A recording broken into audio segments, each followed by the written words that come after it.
कधीच नाही चुकणार तुमचे फेवरेट टीव्ही शोज झी5 सोबत, तेही एकदम फ्री।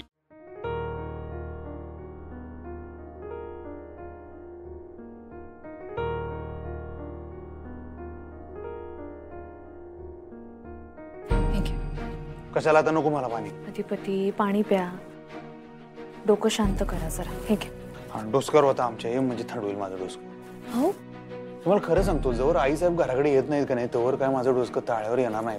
अधिपती शांत व्हा ना प्लीज। तर तुम्ही असले काहीतरी इशे काढताय, मग अजून डोसकं माझं भडकते। शांत शांत। तुम्हाला खरं सांगतो, मला दुसरा कुठला इशेच येत नाही डोसक्यात। फक्त माझ्या डोळ्यांसमोर आता आई साहेब आहेत, बास, बाकी काय नाही। त्या हवायला पाहिजेत फक्त। तर ह्या चारुलता मॅडम त्याच्यात खीर खा, मोदक खा। नको मला, मला नको वाटतं, मला खरंच नको वाटतं। का नको वाटतं?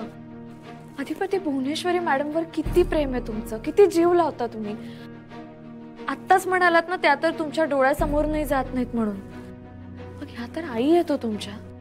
इतकी वर्ष त्यांच्या डोक्यात फक्त तुमचा विचार होता आणि आता तुम्ही प्रत्यक्षात त्यांच्या समोर आहात। मग त्यांना नाही का वाटणार प्रेम व्यक्त करावं असं? सांगा बरं मला।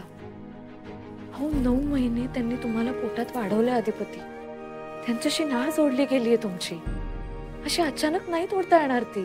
आणि बरोबर आहे, तुम्ही विसरला असाल त्यांना, कारण त्या गेल्यानंतर भुवनेश्वरी मॅडमच उभ्या होते ना तुमच्या समोर आई म्हणून।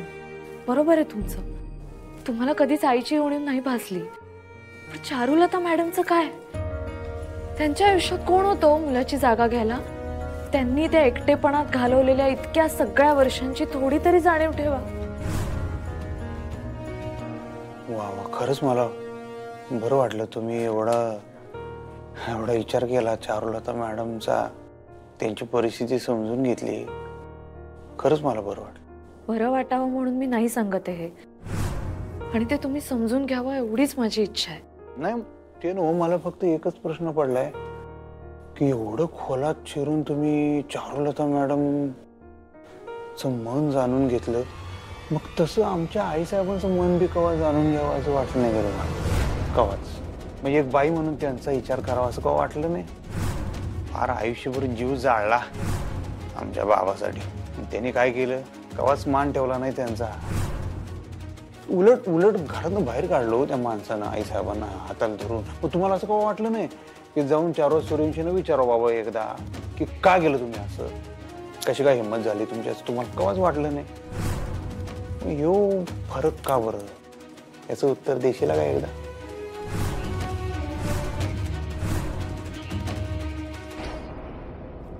आजी साहेब काय ग शांता, काय झालं? तुम्ही चला बरं लवकर। अगं पण काय झालं? झी5 ॲप डाउनलोड करा आणि पहा सर्व एपिसोड्स एकदम फ्री।